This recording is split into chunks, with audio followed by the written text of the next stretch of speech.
نستعينه ونستغفره ونعوذ بالله من شرور أنفسنا ومن سيئات أعمالنا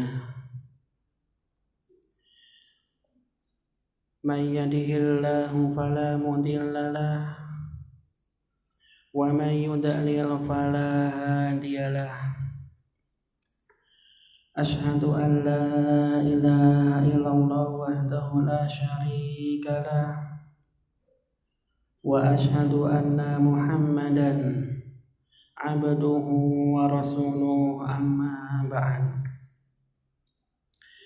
Ma'asyiral muslimin rahimani wa rahimakumullah. Alhamdulillah, pada hari yang mulia ini Allah Subhanahu wa ta'ala masih memberikan kesehatan kepada kita semuanya, di mana pada hari yang mulia ini dan di tempat yang penuh berkah ini kita masih bisa menjalankan di antara kewajiban kita, yaitu kewajiban untuk senantiasa menuntut ilmu. Kemudian yang kedua, salawat dan salam selalu tercurahkan kepada junjungan Nabi kita, Nabi Muhammad sallallahu alaihi wasallam beserta keluarganya, sahabat-sahabatnya, dan juga orang yang senantiasa meniti jalannya. Ma'asyiral muslimin rahimani wa rahimakumullah. Sekarang kita akan membahas sedikit dari kitab Minhajil Muslim, karya dari Asy-Syaikh Abu Bakar Jabir Al-Jazairi rahimahullahu ta'ala rahmatan wasi'ah. Dan insyaallah pada pertemuan kita kali ini kita akan memasuki poin yang baru dari pasal yang ke-6, yaitu pasal yang berkaitan adab terhadap sesama makhluk. Dan kita masuk pada poin al-adabu ma'al kafir, atau adab terhadap orang kafir. Al-adabu ma'al kafir, adab terhadap orang kafir. Kita langsung memulai pembacaan kitabnya. Di kitab aslinya halaman 94, ya, halaman 94 dari kitab Minhajul Muslim yang berbahasa Arabnya, halaman 94. Kalau terjemahannya halaman berapa? 206 kalau terjemahannya, halaman 206. Kita langsung membaca kitabnya. Qala al-muallifu rahimahullahu ta'ala rahmatan wasi'ah. Jadi sang muallif, penyusun kitab ini, beliau telah mengatakan poin yang ke-hak, al-adabu ma'al kafir, yaitu adab terhadap orang kafir. Ya'taqidul muslim anna sa'iral milal wal adyan batilatun. Seorang muslim meyakini bahwasanya semua agama, ya, semua agama itu adalah batilah atau batil. Wa anna ashabaha, dan pengikut-pengikutnya, kufarun, maka termasuk golongan orang-orang yang kafir. Illa dinal islami, kecuali agama Islam, fa innahu dinul haq, bahwasanya agama Islam itu agama yang benar, yang hak. Wa illa ashabahu, ya, dan bahwasanya pengikut-pengikutnya, yaitu pengikut agama Islam, fa innahumul mu'minunal muslimun, maka mereka itu namanya orang-orang yang mukmin dan juga orang-orang yang muslim. Wa dzalika liqaulihi ta'ala, dan ini sesuai dengan firman Allah Subhanahu wa ta'ala, innan dina 'indallahil Islam, bahwasanya agama di sisi Allah itu hanyalah agama Islam. Wa qauluhu subhanahu, dan sebagaimana firman Allah juga, wa may yabtaghi ghairal islami dinan falay yuqbala minhu, barang siapa yang mencari agama selain agama Islam, falay yuqbala minhu, maka niscaya tidak akan pernah diterima. Wa huwa fil akhirati, dan dia nanti di akhirat minal khasirin, termasuk orang-orang yang rugi, ya. Jadi pada poin yang ini sang mu'allif menjelaskan kepada kita, ya ikhwah, bahwasannya agama itu semuanya batil, alias tidak sah. Akan tetapi hanya satu yang diterima oleh Allah dan satu yang agama benar-benar dia agama yang hak, itu adalah agama Islam, ya. Jadi agama yang diterima oleh Allah itu adalah hanya agama Islam. Maka Syekh Shalih Al-Fauzan ketika beliau menafsiri ayat ini, beliau mengatakan dalam syarah Fadlil Islam, dua ayat yang mulia ini itu bantahan bagi orang yang mempunyai keyakinan semua agama itu benar atau sama, ya. Dua ayat ini bantahan bagi orang yang meyakini semua agama itu benar atau sama. Ini bantahannya. Dikarenakan, ya ikhwah, ada kelompok liberal, ya, mereka itu menyamakan semua agama, entah agama Islam atau agama non-Islam, bagi mereka itu benar semuanya bagi mereka. Dan hujah mereka, ya ikhwah, itu hujah yang tidak syar'i. Seperti hujahnya adalah banyak jalan menuju Roma. Na'udzubillah. Hujahnya bukan Al-Quran, bukan hadis, tapi adalah ungkapan pepatah. Banyak jalan menuju Roma, atau banyak jalan menuju surga. Dan ini terpatahkan dengan firman Allah Subhanahu wa ta'ala ini, bahwasanya agama yang hanya diterima oleh Allah, yang hanya diridhoi oleh Allah, itu adalah hanya agama Islam, ya, hanya agama Islam. Makanya kalau ada orang kafir, walaupun amalannya itu bagus, dia senang sedekah, atau ketika ada orang kafir, dia akhlaknya bagus, sering membantu sesama manusia. Walaupun dia sering sedekah, sering membantu manusia, akan tetapi kalau dia itu orangnya kafir, belum mau menerima Islam, maka amalannya itu ya ikhwah tidak akan pernah diterima.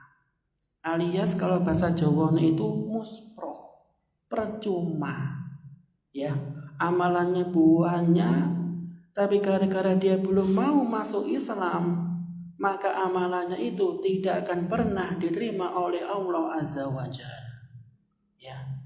Maka sebagaimana yang dimisalkan oleh Allah Subhanahu wa taala, Allah memisalkan bahwasanya amal perbuatan mereka yang mereka kerjakan itu seperti haba'am manthura, seperti debu yang berterbangan. Seperti debu yang berterbangan, alias tidak ada faedahnya, gak ada manfaatnya, dan tidak berguna sama sekali ketika mereka itu meninggal. Ya, gara-gara dia tidak mau masuk agama Islam. Ya. Sehingga keyakinan Ahlussunnah wal Jamaah dan juga ulama salaf, kalau ada orang kafir yang dia itu meninggal dalam keadaan kafir atau kufur, maka ancamannya kekal di dalam api neraka, atau maknanya gak ada harapan masuk surga. Ini orang kafir, walaupun dia di dunia akhlaknya bagus, sering membantu sesama, tapi ketika dia itu meninggal dalam kekafiran, maka tidak ada harapan dia itu masuk surga. Gak ada harapan, alias kekal di dalam api neraka.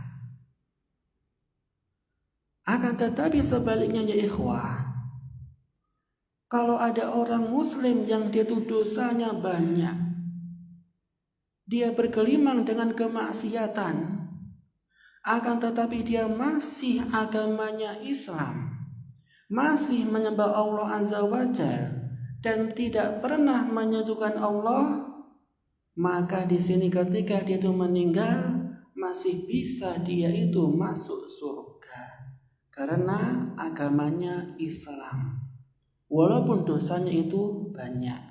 Ya, maka di antara hikmah yang disabdakan oleh Nabi Shallallahu Alaihi Wasallam dalam hadis yang sahih, ketika beliau itu berdakwah di Mekah, dakwah yang paling utama itu adalah dakwah ngajak manusia agar mau masuk ke dalam agama Islam.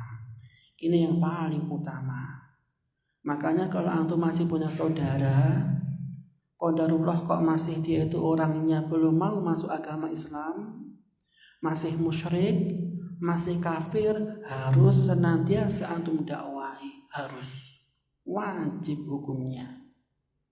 Dikarenakan kalau antum tidak dakwahi keluarga antum dan dia masih agamanya tidak Islam, naudzubillah, kalau dia itu meninggal dalam keadaan kafir, maka tidak akan pernah ada harapan masuk surga.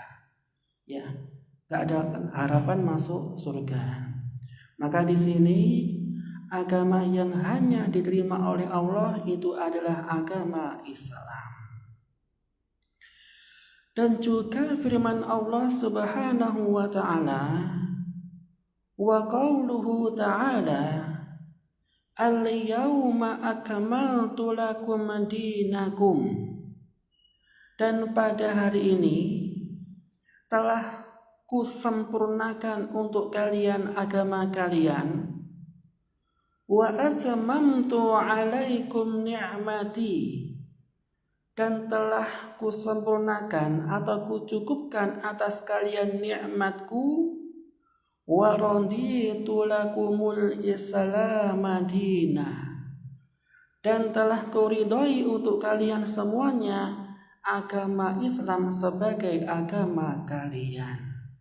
Ya, ini dalil yang ketiga dari Al-Quran, bahwasanya Allah Subhanahu wa Ta'ala sudah menyempurnakan agama Islam, dan hanya Islam agama yang diridhoi oleh Allah Subhanahu wa Ta'ala. Ya. Dan ini ikhwah, sebagaimana penjelasan dari Asy-Syaikh Shalih Al-Fauzan, ini bantahan bagi orang-orang yang mengatakan naudzubillah, agama Islam itu harus diamandemen. Naudzubillah. Apa amandemen itu? Dirubah atau enggak sesuai dengan zaman. Ini bantahannya. Kenapa?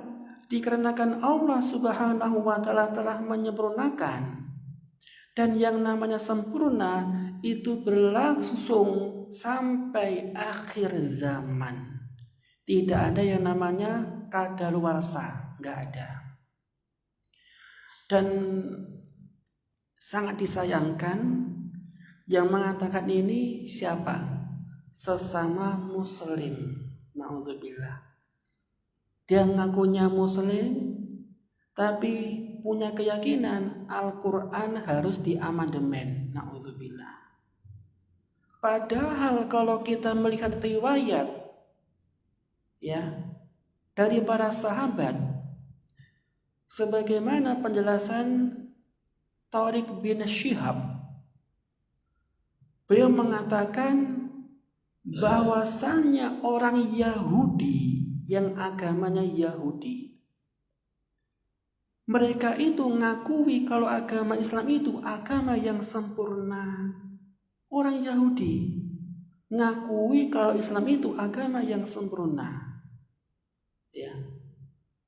Sehingga dikatakan oleh orang yang Yahudi, dia datang kepada sang khalifah, yaitu Umar bin Khattab radhiyallahu anhu, dan mengatakan, orang Yahudi, wahai Umar, sesungguhnya kalian telah membaca suatu ayat dalam Al-Quran,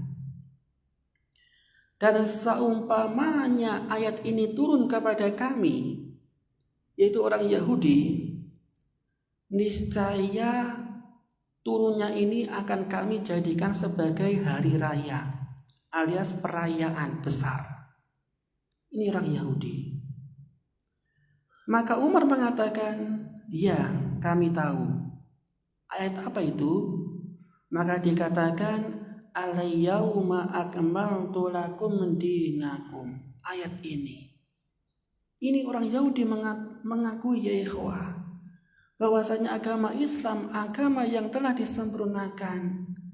Sampai-sampai saking sempurnanya Islam, perkara yang kecil yang kelihatannya itu tidak dipedulikan oleh manusia telah diterangkan di dalam agama Islam. Perkara yang kecil, entah ketika antum buang hajat, entah ketika antum menguap, entah antum ketika bersin, perkara kecil. Tapi semuanya itu dijelaskan oleh agama Islam. Dan tidak ada agama yang sempurna melainkan hanya agama Islam. Ya, ini bukti kesempurnaan agama Islam. Fabihadhil akhbar al-ilahiyah as-sadiqah alimal muslim anna sairul adyan allati qabla al-Islam qad nusikhat bil Islam. Ya. Dan dengan kabar ilahi yang benar ini, maka seorang muslim mengetahui bahwasanya semua agama yang datang sebelum Islam itu telah dihapus oleh agama Islam. Ya. Jadi agama-agama dahulu sebelum datangnya agama Islam yang dibawa oleh Rasulullah SAW, maka ketika datang Islam itu agamanya semuanya itu telah dimansukh atau dihapus. Ya, dimansukh atau dihapus. Sehingga ketika datang Islam, pengikut agama-agama yang dahulu sebelum Islam wajib untuk mengikuti agama Islam. Ya, dihapus dengan agama Islam. Wa annal Islam huwa dinul basyariyah al-'am. Dan agama Islam itu adalah agama manusia yang global. Falam yakbal Allahu min ahadin dinan ghairahu. Dan Allah tidak akan menerima dari seseorang yang agamanya selain agama Islam. Wala yarda bi syar'in siwahu. Dan Allah tidak ridho dengan syariat selain syariat agama Islam. Wa min huna kana al-muslim yara anna kulla man lam yadin lillahi ta'ala bil Islam fahuwa kafir.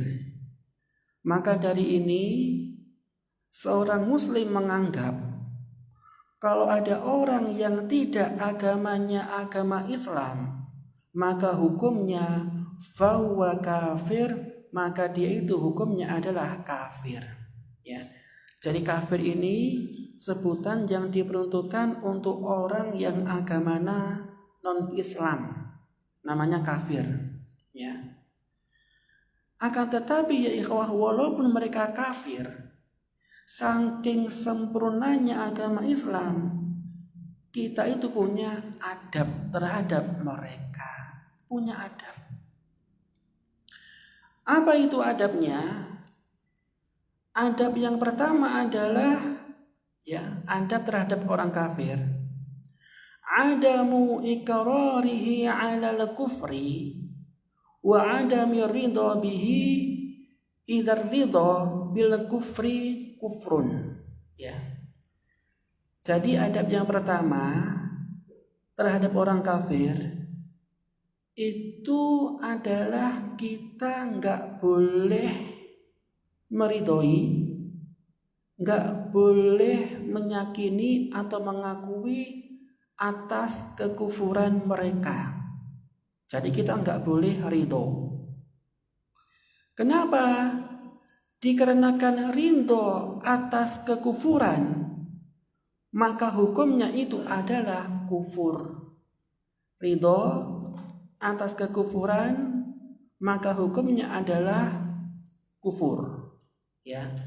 Jadi semua agama selain Islam itu batil. Maka kita sebagai seorang muslim ya ikhwah tidak boleh ridho dengan agama mereka. Itu enggak boleh. Ya, ketika mereka beribadah kepada selain Allah, kita harus mengingkari.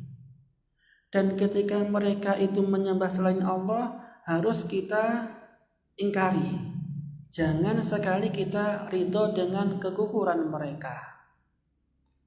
Dikarenakan kalau kita ridho dengan mereka, ya kita serawung dengan mereka ketika mereka ibadah, itu sama saja keridhoan itu hukumnya adalah kufur. Ya, jadi nggak boleh meridhoi agama selain agama Islam. Ini masalah akidah. Jadi kalau masalah akidah, masalah agama itu nggak ada yang namanya toleransi. Kalau yang namanya toleransi itu hanya masalah muamalah. Tapi kalau akidah, ya itu Islam tegas, ya tegas.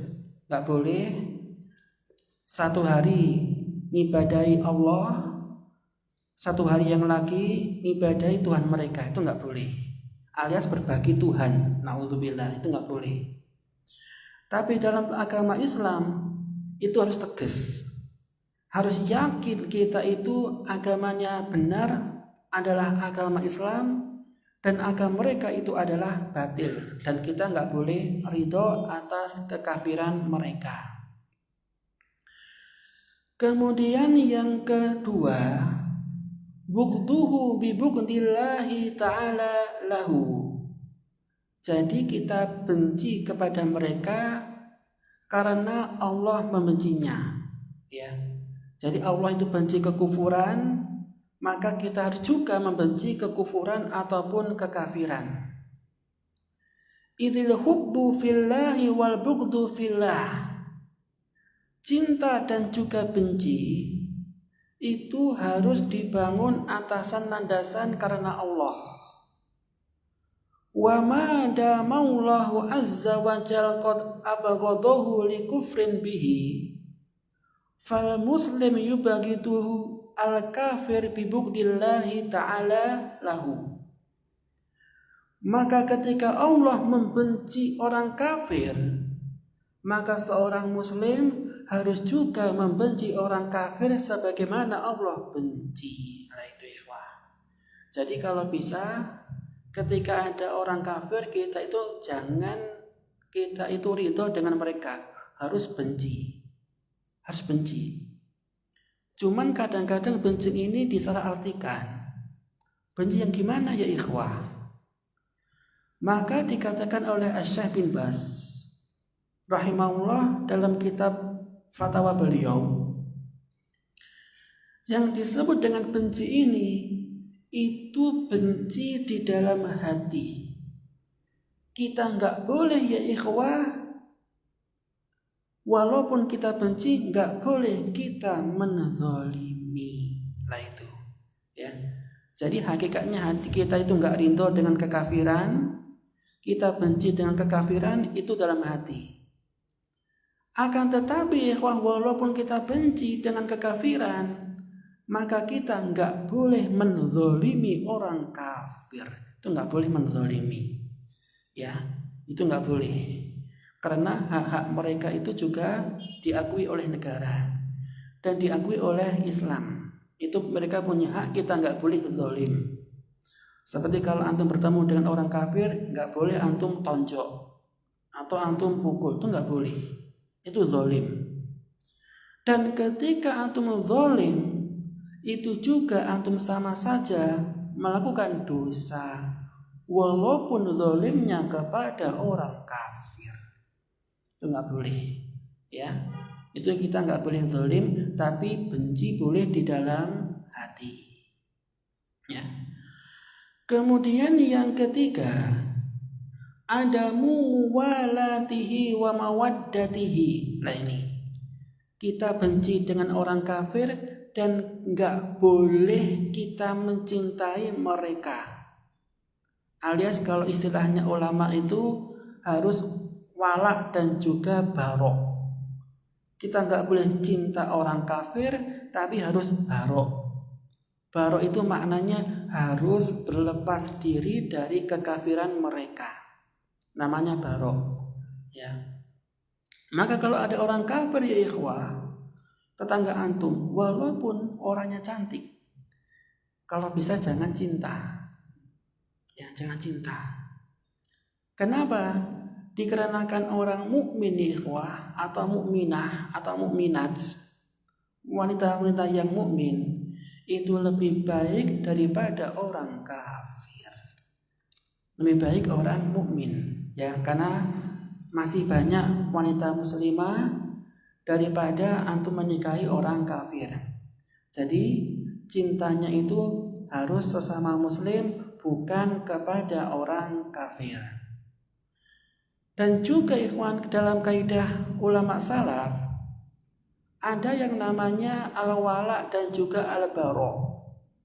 Wala itu kita harus loyal terhadap sesama muslim, loyal terhadap agama Islam, dan kita nggak boleh ikhwan, ya, loyal terhadap orang kafir, itu nggak boleh, ya.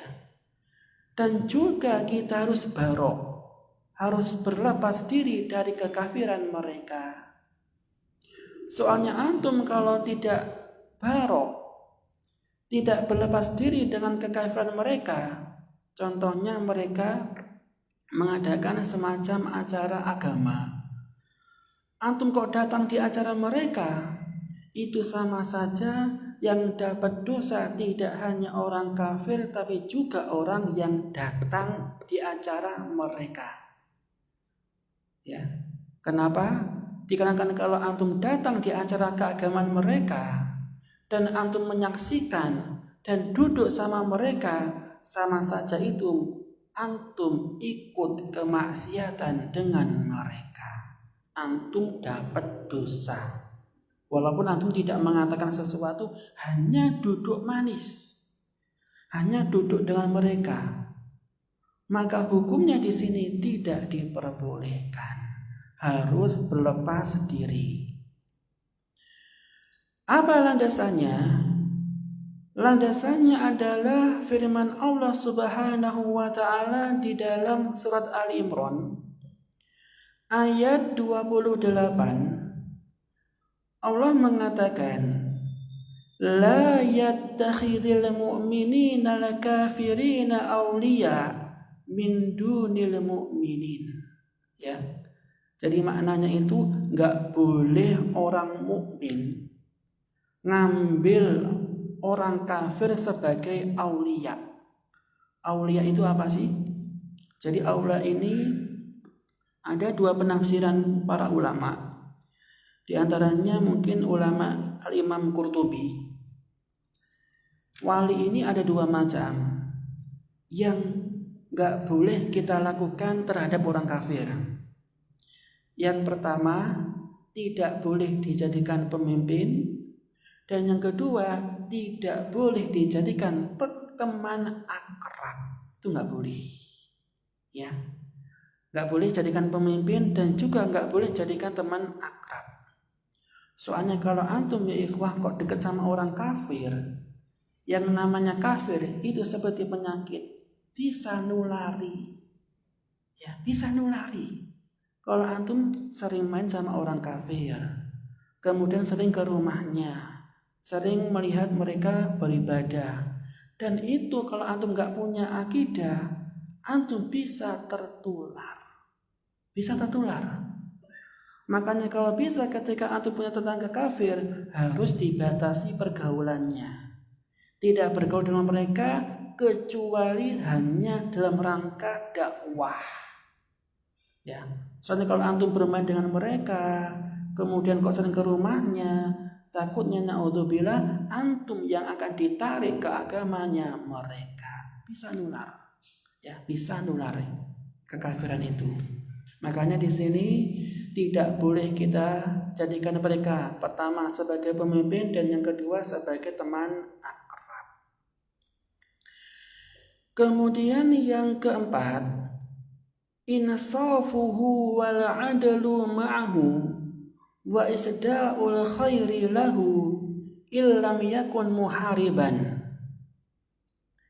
Jadi adab yang keempat itu kita harus berlaku adil terhadap mereka dan juga kita diperbolehkan untuk berbuat baik terhadap mereka. Jadi adil terhadap orang kafir dan berbuat baik terhadap orang kafir, hukumnya itu boleh. Itu hukumnya boleh. Selama orang kafir ini bukan orang yang memerangi kita, ya, itu boleh kita berbuat baik. Contohnya seperti antum punya tetangga kafir, dan orang kafir ini bukan orang yang sering merangi kita, entah dia itu bukan orang yang sering mitnah kita, tidak sering mungkin menganiaya yang lainnya, yang penting dia nggak memerangi kita. Maka hukumnya kita boleh berbuat baik kepada mereka. Itu boleh. Apa landasannya? Sebagaimana firman Allah Subhanahu wa taala, la yanahakumullahu 'anil ladzina lam yuqatilukum fid din wa lam yukhrijukum min diyarikum. Jadi Allah itu tidak melarang kalian untuk berbuat baik kepada orang yang tidak memerangi kalian dan tidak mengusir kalian dari rumah kalian. Jadi hukumnya boleh berbuat baik. Ya, contohnya seperti kalau dia itu sakit, boleh antum jenguk. Ketika dia itu mungkin kebutuhan hidupnya kurang, boleh antum ngasih sesuatu. Ketika mereka itu butuh bantuan, boleh antum memberikan bantuan. Itu hukumnya boleh. Dan ini ikhwah juga sebagai sarana dakwah. Sebagaimana yang pernah dilakukan oleh sahabat yang mulia, yaitu sahabat Abdullah ibnu Amru. Ya, ada seorang sahabat namanya itu Abdullah ibnu Amru. Beliau ini punya tetangga Yahudi, orang kafir. Akan tetapi walaupun tetangganya itu kafir, agamanya bukan agama Islam, tetap sahabat yang mulia ini berbuat baik kepada tetangganya, tetap. Ya.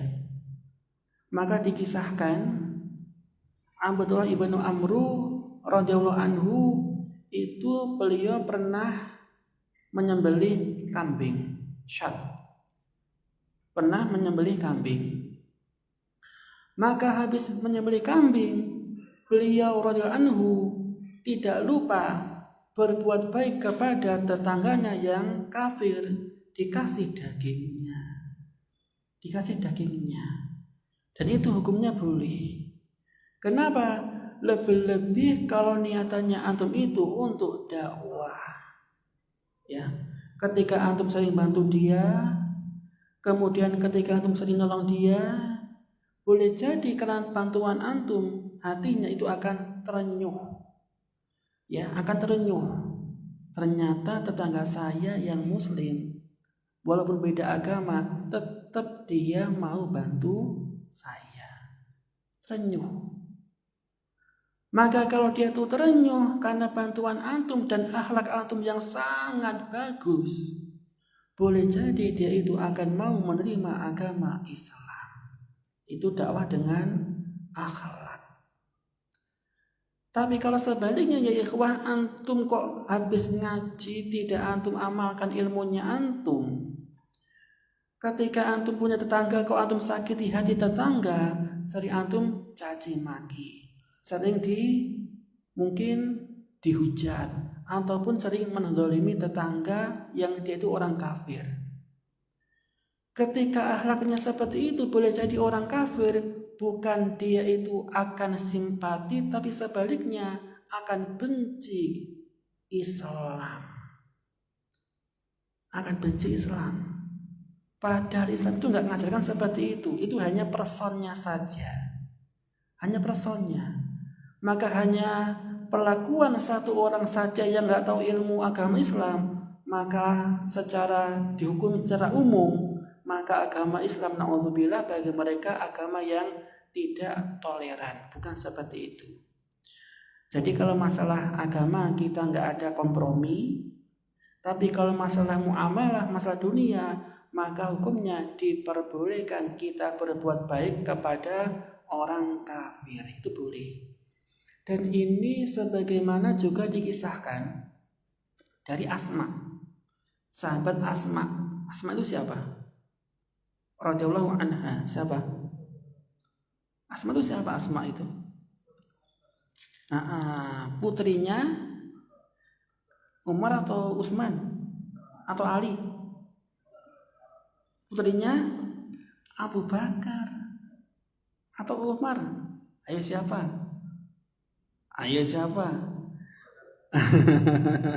Abu Bakar, ya. Itu beliau Asma. Itu beliau dulu punya ibu. Qadarullah ibunya itu enggak mau masuk Islam, alias kafir. Punya ibu. Kemudian ibunya itu ingin menjenguk Asma. Ingin menjenguk, kangen sama putrinya. Maka Asma radhiyallahu anha bertanya kepada Nabi sallallahu alaihi wasallam, "Ya Rasulullah, sesungguhnya ibuku masih kafir. Bolehkah ibuku jenguk saya?" Ya, jenguk saya karena beliau kangen. Maka Nabi SAW mengatakan, "Na'am, boleh." Ya. Jadi hukumnya kalau ada orang kafir berbaik boleh. Lebih-lebih ya ikhwah, kalau orang kafir ini keluarga antum, entah ibu antum, entah pak budenya antum, ketika mereka belum mau masuk Islam, harus antum dekati. Antum ngasih kado, antum sering ngasih hadiah. Ketika dia butuh bantuan, langsung antum kasih bantuan. Dan itu sebagai wasilah atau sarana dakwah. Ya. Jadi dakwah dengan akhlak itu juga utama. Dakwah itu tidak hanya dengan lisan, tapi juga dengan akhlak. Dan banyak sekali ya ikhwah, kisah-kisah dari para sahabat. Itu orang tua beliau radhiyallahu anhum banyak yang non muslim. Ada yang dia itu orangnya kafir, ada yang orangnya dia itu musyrik. Ya, itu banyak sahabat yang pernah mengalami seperti itu. Akan tetapi ya ikhwah, ketika sahabat mengetahui orang tuanya belum mau masuk Islam, maka sahabat ini tetap mendakwahi orang tuanya, tetap birrul walidain. Cuman birrul walidainnya hanya batasan masalah muamalah ataupun dunia. Tetap birrul walidain. Ya. Sebagaimana juga dikisahkan dari sahabat yang mulia Abu Hurairah radhiyallahu anhu, beliau juga punya ibu. Dan ibunya beliau itu juga sangat benci sama Islam, benci banget. Ketika sama Abu Hurairah diajak masuk Islam, pasti ibunya nolak. Dan pasti selain ditolak nambahi, dicaci maki Islam dan dicaci maki Rasulullah. Mesti oleh ibunya Abu Hurairah. Maka walaupun seperti itu ya ikhwah, Abu Hurairah tetap birrul walidain kepada ibunya, tetap membantu dalam masalah dunia. Dan yang paling penting itu adalah didoakan. Itu yang paling penting. Kadang-kadang kita itu semangat dakwah, ketika dakwah kita ditolak, langsung kita down. Wes ora usah dakwah-dakwahan. Garing rauto loro ati. Itu biasanya kita. Padahal kalau dakwanya antum ditolak, itu masih ada jurus yang lainnya. Apa? Doa. Bukan malah antum down. Jangan, didoakan. Mungkin boleh jadi sekarang dia belum menerima dakwah kita, dan boleh jadi suatu saat akan menerima dakwah kita. Boleh jadi dengan apa? Dengan doa. Ya, dan saya punya tetangga. Dia orangnya dulu tuh sebagai seorang ulama di desa. Orang yang rajin perkara-perkara yang bid'ah. Hobinya suka melakukan perkara seperti itu. Dan ketika dia itu didakwahi oleh orang yang tahu agama Islam, itu dakwahnya tidak langsung diterima, tidak. Tapi melalui proses yang panjang banget. Kalau dikalkulasikan itu prosesnya sekitar 8 sampai 10 tahun baru diterima dakwahnya. Itu hanya satu orang saja. Alias kalau bahasanya orang desa itu sesepuhnya desa atau yang dialimkan di desa. Hanya satu orang saja. Dakwah satu orang butuh waktu 8 sampai 10 tahun. Ya. Dan mungkin antum akan paham orangnya siapa. Orangnya insya Allah masyhur. Depannya titik-titik, mantan titik-titik. Nah itu mantan titik-titik. Dia dulu mantan, titik-titik. Dan proses dakwahnya itu lama sekali, 8 sampai 10 tahun. Itu hanya dakwah satu orang. Ya. Maka ketika antum berdakwah jangan down. Harus tetap semangat. Jangan 1 kali 2 kali ditolak langsung mundur. Tapi tetap istiqomah dan jangan lupa antum doakan. Ini yang paling utama, doa. Karena yang namanya hati itu yang berkuasa membolak-balikkan hati itu hanyalah Allah. Adapun kita kewajibannya hanya menyampaikan. Adapun yang punya wewenang, hak prerogatif, apakah hatinya menerima atau tidak, itu hanyalah di tangan kekuasaan Allah Azza wa Jalla. Ya, makanya harus didoakan. Wallahu ta'ala alam bisawab. Sekian kajian kita hari ini. Mudah-mudahan apa yang kita kaji hari ini memberikan keberkahan kepada kita semuanya. Amin amin ya rabbal alamin. Dan kita tutup dengan doa kafaratul majelis.